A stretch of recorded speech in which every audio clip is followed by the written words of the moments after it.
New York, 1955. A Japanese businessman receives an offer. Bulova will place an order worth many times his firm's capital. On one condition, the Sony name comes off the box, but Morita refuses and keeps the brand. He was offered an order worth many times his company's capital. So why did he tell Bulova no to keep Sony on the box?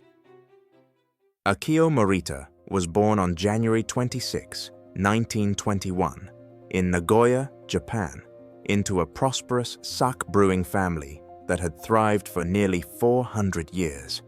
From a young age, his father Kyuzumon groomed him to take over the family brewery, even bringing the boy into company meetings and having him help out on school holidays. The Morita household blended tradition with modernity. They owned rare Western luxuries like an automobile and an electric phonograph at a time when such items were virtually unheard of in Japan. Whenever he was free from his chores, young Akio would engross himself in taking apart the family's phonograph and putting it back together, satisfying a budding curiosity about how things worked. He was a bright student who loved mathematics and physics more than the idea of brewing sake.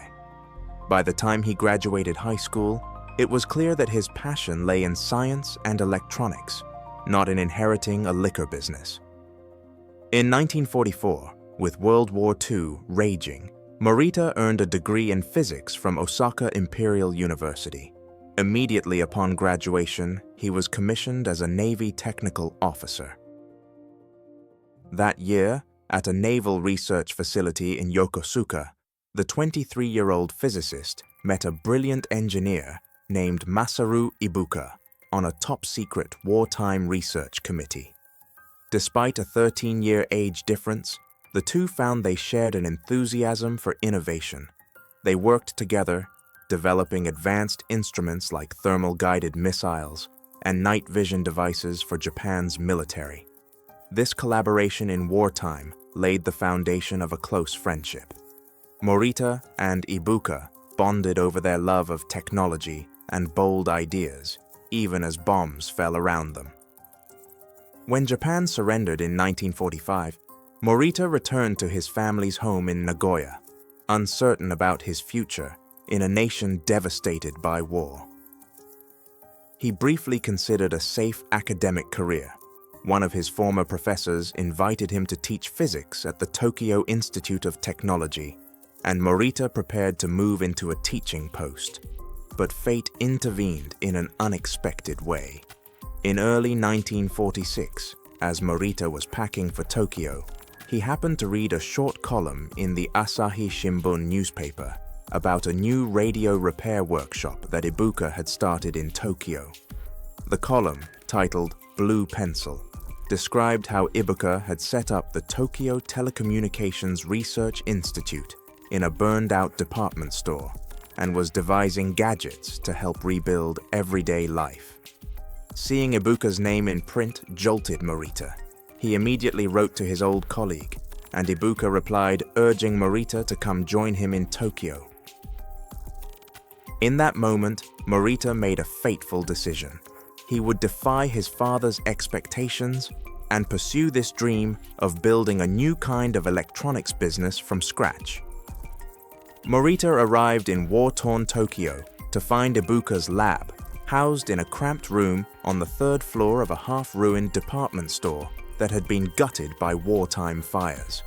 The walls were cracked, windows blown out, hardly an ideal workspace. Yet amidst the rubble, Ibuka and a few colleagues were busy repairing broken radios for the public, as many citizens were desperate for news from the outside world. They even built simple shortwave converter devices to turn ordinary radios into all-wave receivers, allowing people to tune into international broadcasts. With components scarce and money tighter, they paid their workers out of Ibuka's dwindling personal savings and often accepted bags of rice from customers as payment for repairs, a precious commodity in those hungry post-war days. It was in these humble and harsh conditions that Morita decided to stake his future. On May 7, 1946, Akio Morita and Masaru Ibuka officially founded a new company they named Tokyo Tsushin Kogyo Kabushiki Kaisha, meaning Tokyo Telecommunications Engineering Corporation. The inauguration ceremony was attended by about 20 employees and supporters in that drafty department store room. Morita was just 25 years old. Ibuka was 38. They scraped together an initial capital of 190,000 yen, roughly the equivalent of $500 at the time, to get started.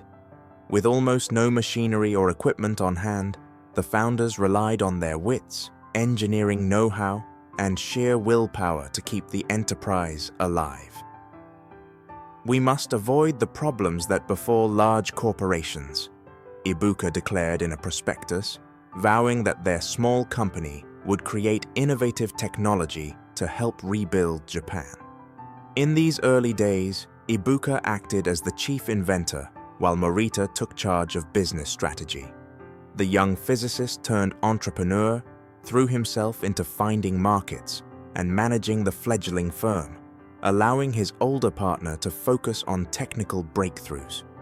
The newborn company's first attempts at product development were often improvisational and not always successful.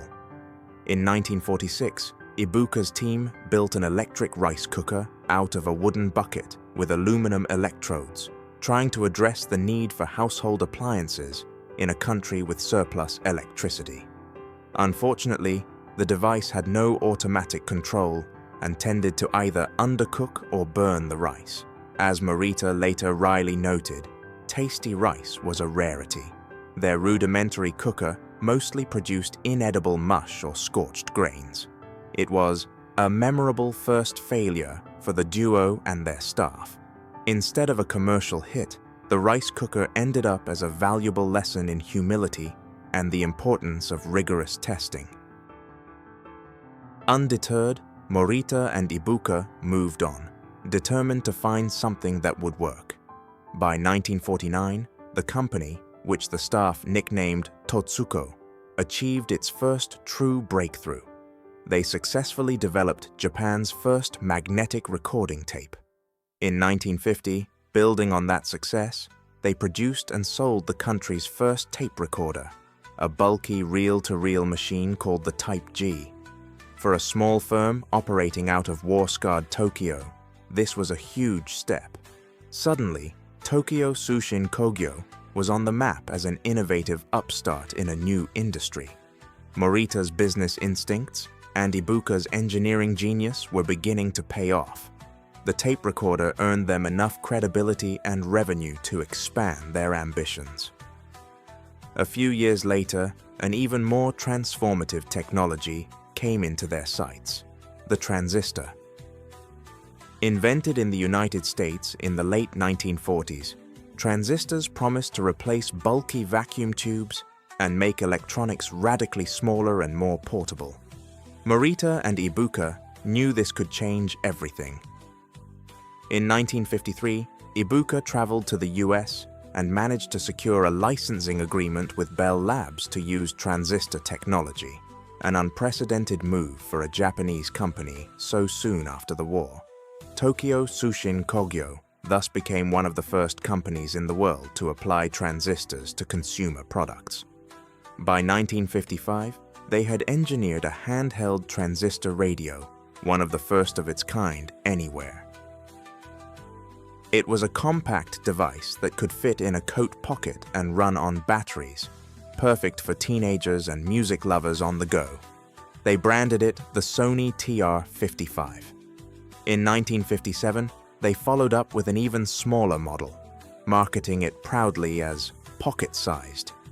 In truth, Morita found the radio was still a bit large for a standard shirt pocket, so he cleverly had shirts made with slightly bigger pockets to demonstrate the product's portability. These transistor radios were a hit, both in Japan and in export markets, and they established the company as a rising star in consumer electronics. Flush with the success of the transistor radio, Morita set his sights on cracking the lucrative American market, a bold and challenging goal.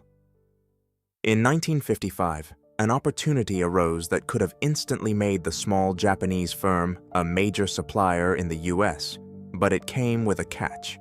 A prominent American watch company, Bulova, approached Morita with an offer to buy 100,000 transistor radios, an astronomical order worth several times the total capital of Morita's company. This was, in essence, a golden ticket. However, Bulova insisted that the radios be sold under the Bulova brand name, not the unfamiliar name of a Japanese startup. To many in Morita's team, the choice seemed obvious. Take the deal, get the infusion of cash, and worry about branding later. Even Ibuka and the Tokyo management advised Morita to accept the American offer despite the loss of the Sony name on the product. Morita, at only 34 years old, demonstrated remarkable foresight and courage by turning down Bulova's proposal. He was convinced that building Sony's own brand was more important than a one-time windfall. The American executives reportedly scoffed at the young man's refusal, pointing out that Bulova had been a famous name for decades. Morita retorted that, "In 50 years' time, we will have made the name Sony as famous as yours," and politely told them, "No, thank you."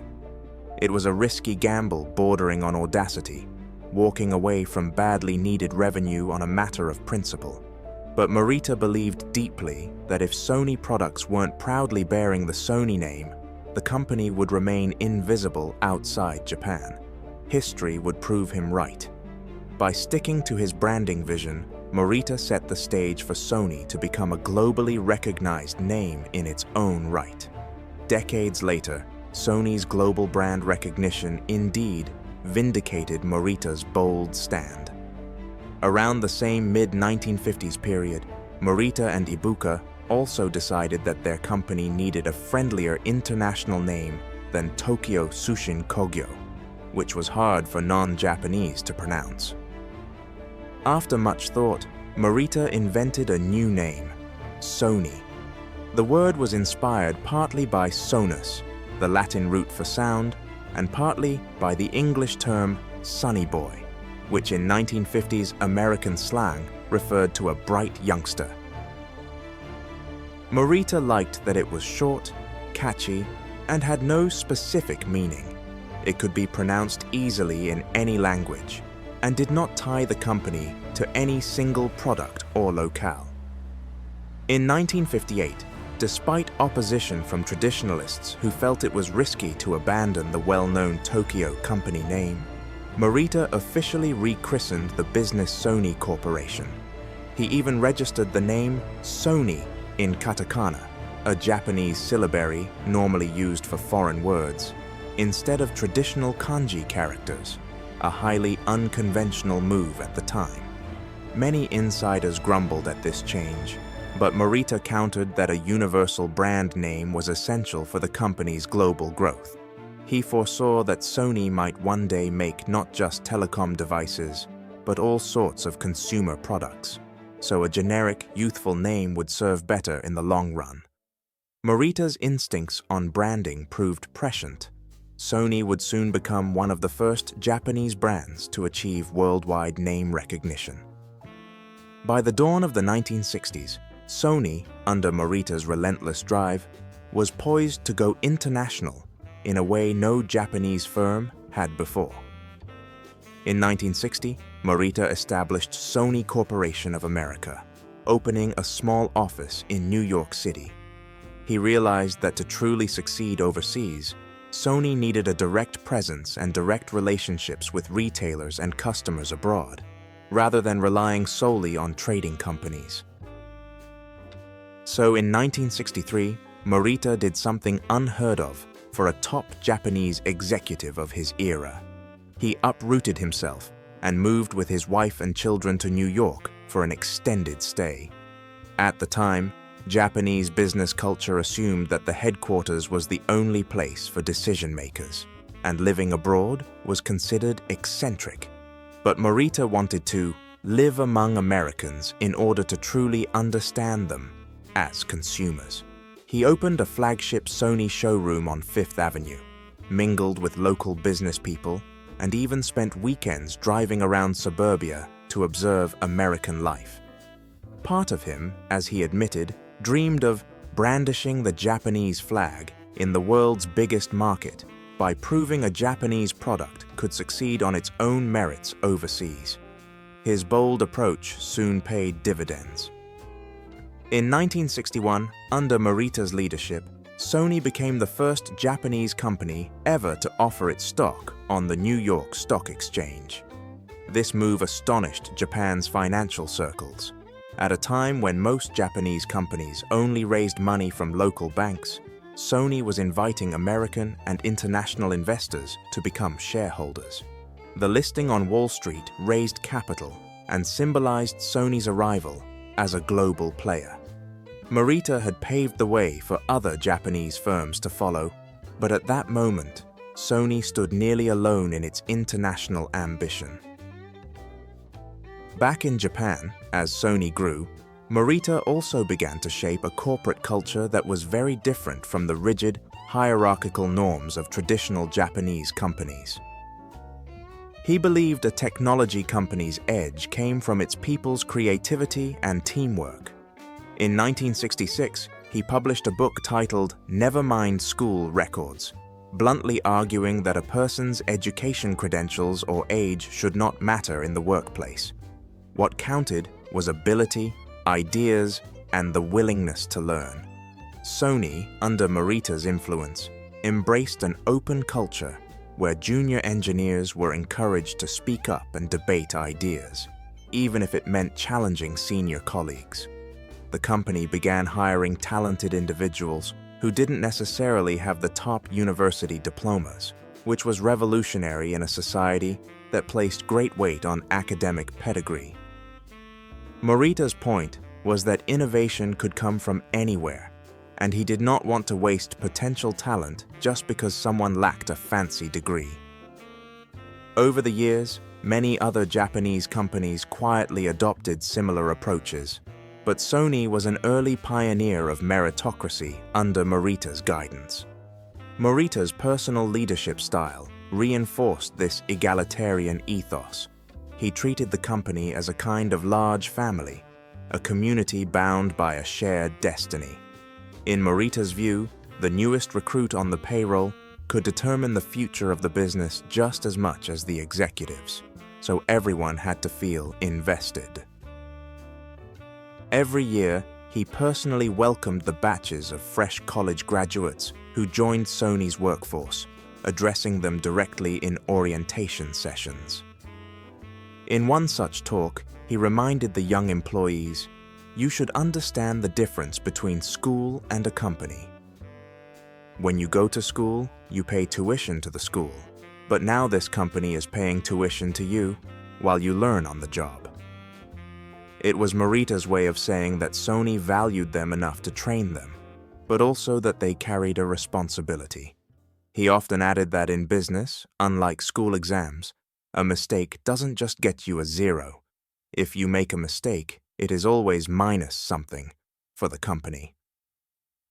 Delivered with Morita's characteristic warmth and candor, these words made a strong impression on the young engineers. They understood that the boss trusted them and expected much from them. Despite being the co-founder and eventually the chairman of the company, Morita was never an aloof or intimidating figure within Sony. Colleagues describe him as open, upbeat, and approachable. He even wore the same plain gray work uniform that all Sony employees wore, forgoing any fancy suits or visible status symbols at the office. This simple gesture, the boss dressing just like the factory workers and engineers, spoke volumes about his humility. Though he was contending with corporate giants on the world stage, inside the company, Morita created an atmosphere of camaraderie. He was not intimidating. If anything, he had an air of humility, one interviewer noted of Morita's demeanor, calling him amiable and magnanimous despite his immense success. Under Morita's leadership, Sony employees felt they were all on the same team. working toward the same goals. Many who worked with him later said they admired his personal touch and genuine interest in people. By the late 1960s, Sony continued to roll out one innovation after another. In 1968, the company introduced the Trinitron color television, which became one of the best-selling TV sets worldwide, and earned Sony an Engineering Emmy Award for its excellence in 1973. Morita, however, understood that technology alone wasn't enough. He was always looking to diversify and integrate Sony's business. In 1968, he struck a deal with the American media company, CBS, to jointly launch CBS Sony Records in Japan, marking Sony's entry into the music content business. This was years before other electronics firms thought about the synergy of hardware and content. Morita recognized that consumers didn't just need devices, they needed something to play on those devices. By producing music records and later films, Sony could provide the software to drive demand for its hardware. The joint venture with CBS was a success, introducing artists and helping to popularize cassette tapes in Japan. In 1971, Akio Morita became president of Sony, formalizing his position as the company's top executive. Masaru Ibuka, by then in his 60s, stepped back from day-to-day management and would retire a few years later in 1976, upon which Morita assumed the title of chairman. The timing was significant. The early 1970s were a period of rapid growth and internationalization for Sony, and Morita was now unmistakably the man in charge, steering the ship with his global vision. That year, 1971, he even appeared on the cover of Time magazine in the United States, a recognition of how important Sony and its charismatic co-founder had become in the eyes of the Western business world. For a Japanese business leader to be featured on Time's cover was extraordinary at that time. It signaled that Morita had become an icon of Japan's post-war economic miracle, often dubbed Japan Inc. He was sometimes called Mr. Sony, the personification of Japan's high-tech rise. In fact, by the early 1970s, Sony had become so ingrained in the United States that it opened its own television assembly plant in San Diego in 1972. The first time a Japanese company built a factory in America. Morita took pride in how well Sony integrated internationally. He even noted with amusement that many Americans thought of Sony as an American company rather than a Japanese one. Under Morita's leadership in the 1970s, Sony continued to push the boundaries of consumer electronics. One of the company's proudest achievements was the development of the home video cassette recorder. In 1975, Sony released the Betamax, the first commercial home VCR that allowed families to record television programs at home at their convenience. It was a groundbreaking product and technically excellent. Betamax tapes produced very high-quality pictures. Morita was ecstatic about entering the home video market early. However, this success soon turned into a significant challenge. Sony found itself in a format war as another Japanese company, JVC, introduced a rival videotape format known as VHS. By the late 1970s, consumers were confronted with two incompatible types of video cassette, and a fierce battle for dominance unfolded. Morita, who believed strongly in Betamax, was reluctant to concede defeat. For a time, Sony refused to license its Betamax technology widely or to make VHS machines, hoping that consumers would eventually prefer the Betamax's quality. But VHS had a key advantage in recording length and had been adopted by a consortium of other manufacturers, and it steadily gained market share. By the early 1980s, it became clear that VHS was winning. Video rental stores and camcorder makers were standardizing on VHS. Betamax, despite its technical merits, was pushed into a niche. Morita took this setback personally. Sony's videocassette recorder had lost a market share battle. Betamax was overwhelmed by the more popular VHS version, as one account noted bluntly. It was one of the rare times Morita had bet on the wrong horse. For a proud innovator like him, it was a humbling lesson about the importance of industry standards and cooperating with other companies.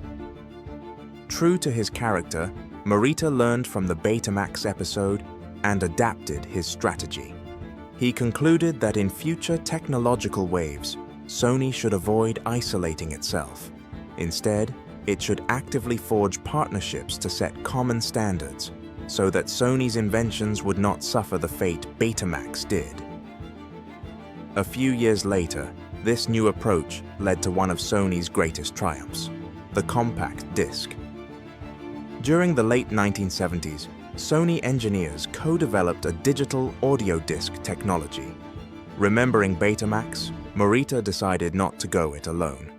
In 1979, he reached out to the Dutch company Philips, itself a major electronics firm, to collaborate on a unified format for digital optical discs. The result was the compact disc, CD digital audio standard. When Sony's first CD player, the CDP-101, hit the market in 1982, it was built on a format that Sony and Philips jointly owned. Consumers flocked to the new format, excited by the CD's clear sound and convenience. And because it was an industry standard from day one, there was no format war. The CD's rapid adoption across the world vindicated Morita's change in tactics. He had turned a hard lesson into a new success. Sony had helped usher in the digital music revolution by cooperating with a one-time competitor. Even as the Betamax struggle was unfolding, another Sony invention was about to forever change global pop culture, and it came from Morita's unwavering conviction about what the public wanted, even if the idea sounded crazy. In the late 1970s, Morita championed a product that many at Sony thought would flop, a portable, personal music player. The origin of the idea was humble. In 1978, Sony co-founder Masaru Ibuka, who had become the company's honorary chairman, complained that he missed listening to music on his business flights abroad. He asked Sony's audio engineers if they modify a small cassette tape recorder, the Pressman device, into a stereo playback-only machine that he could carry with him with lightweight headphones. The engineers complied, removing the recording mechanism and adding stereo sound output, and they gave Ibuka a prototype. When Ibuka tried this little gadget, he saw potential and said his old friend Morita should give it a listen. Morita's reaction was immediate and enthusiastic. Legend has it that Morita loved the experience of private, high-fidelity sound so much that he began dancing on the spot. He instantly realized that what had been built as a one-off toy for Ibuka could be a mass-market sensation. However, Morita's marketing team and even some engineers were highly skeptical. A portable tape player that couldn't record and had no speaker, only headphones, defied the conventional wisdom of the time. Sony's sales division warned that no customer had asked for such a device. Retailers in Japan worried nobody would buy a music player that only one person could hear at a time, especially since it lacked the then-standard recording function. But Morita was convinced people would love a device that let them carry their music anywhere. He overruled the objections and pushed full throttle to commercialize what would soon be named the Walkman. When it launched in July 1979, the Walkman was unlike anything on the market, and it became an instant social phenomenon. Young people in Tokyo snatched up the first units, and soon the sight of pedestrians and commuters wearing the lightweight blue and silver headphones became commonplace. The craze spread worldwide within a couple of years. The word Walkman itself entered the global lexicon as a synonym for portable music player. Morita had once again trusted his intuition over market surveys. As he reflected later, everybody around him gave him a hard time about the Walkman idea initially, and he did not believe that any amount of market research could have predicted its success. He proved that sometimes great products create their own new markets, a very Morita-like way of thinking. By empowering personal music on the go, the Walkman changed listening habits across the planet and solidified Sony's status as a cultural force, not just a tech company. As the 1980s dawned, Sony was at the height of its power and creativity, and Akio Morita was its driving force and public face. The company's revenues and global presence grew dramatically during that decade, and Morita began to step back slightly from daily operations to focus on high-level strategy and international relations. In 1982, Sony launched the world's first consumer CD player as a result of the Philips partnership, and followed it with other innovations like camcorders and portable CD players, Discman. Morita spent more time traveling and building bridges between Japan and the West. He was a celebrity CEO, sought after for interviews and economic forums. In 1986, he published his memoir, Made in Japan, in which he recounted the story of Sony and offered frank commentary on management and East-West business differences. Never shy to speak his mind, Morita occasionally stirred controversy. In 1989, he co-authored a book with politician Shintaro Ishihara titled The Japan That Can Say No, which argued that Japan should be more assertive and not always defer to American demands. The book's nationalistic tone raised eyebrows abroad, and Morita ultimately chose not to release it in English, indicating he did not wish to damage the goodwill he had built overseas. At the same time, he did not hold back from critiquing what he saw as shortcomings in American corporate culture. He warned that many US companies were too fixated on short-term profits and stock prices. You Americans should give more incentive to management to run corporations with much longer viewpoints instead of short-term profit, he told one interviewer, stressing that chasing quarterly earnings hurt innovation. He praised American workers as productive and motivated, but chastised American executives for what he called short-sighted attitudes driven by Wall Street. These blunt assessments were not always welcome in the US, but they earned Morita tremendous respect in Japan as a patriot who was unafraid to speak truth to his Western counterparts.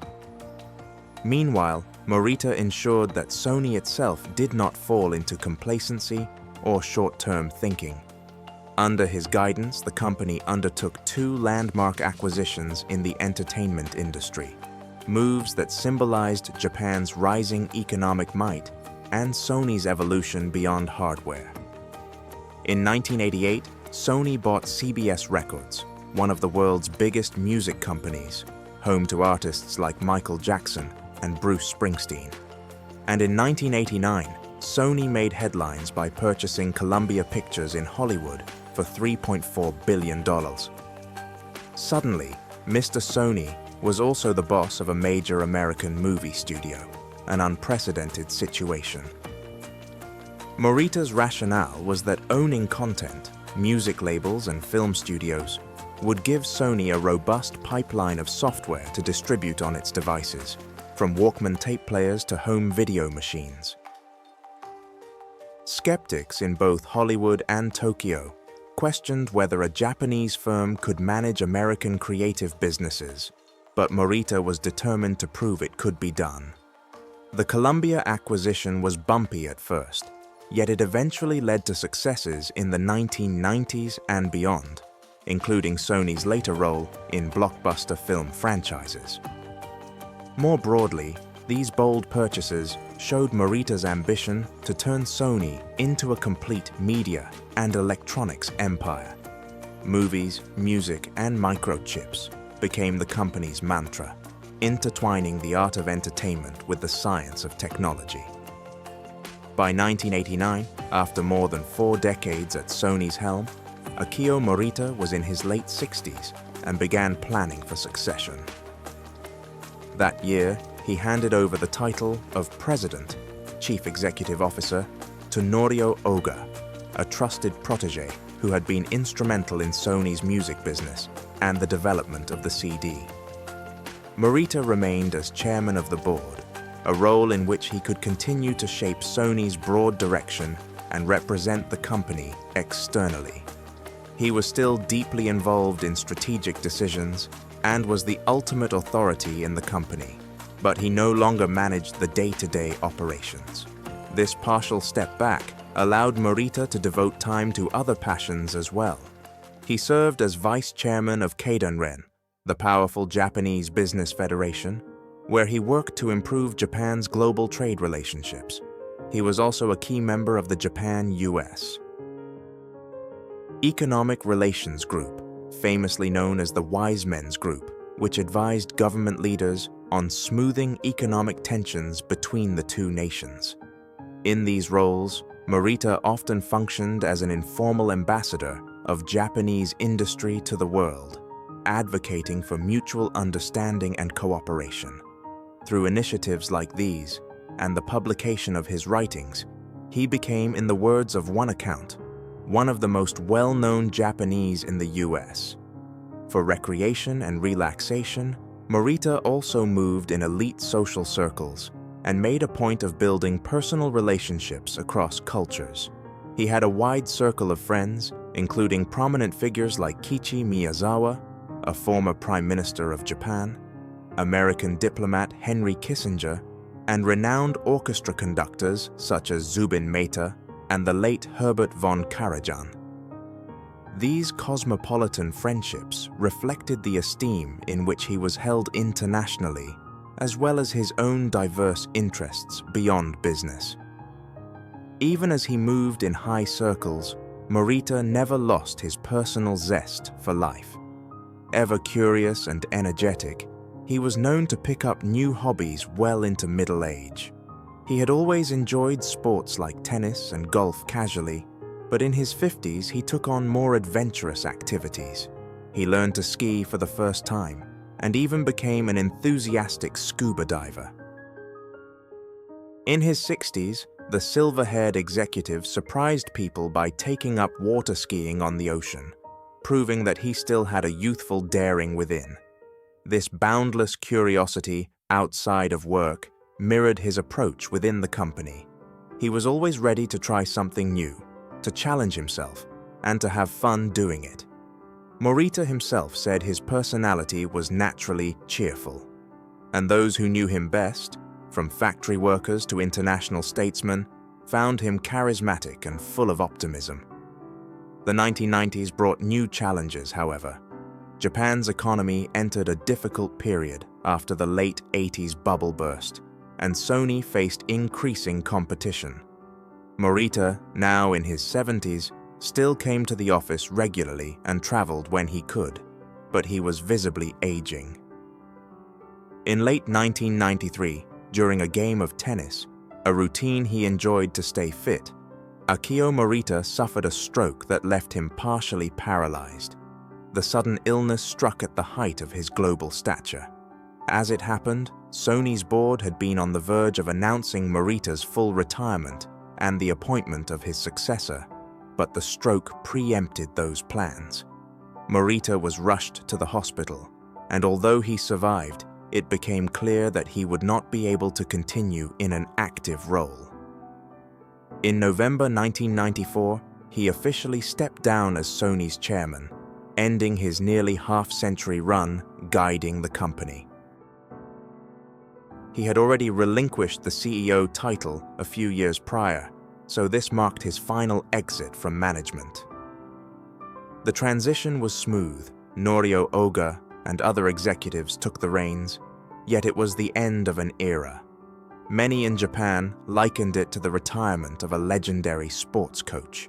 Sony employees felt they were saying goodbye to the company's beloved patriarch.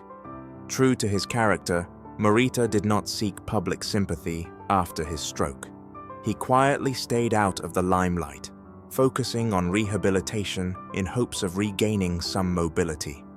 He made very few public appearances in the ensuing years. One offer he notably declined around that time, before his health crisis fully set in, was an invitation to enter government service. In mid-1993, there were reports that Morita was asked to become Japan's foreign minister, which he politely refused. It was a striking gesture of how respected he was nationally.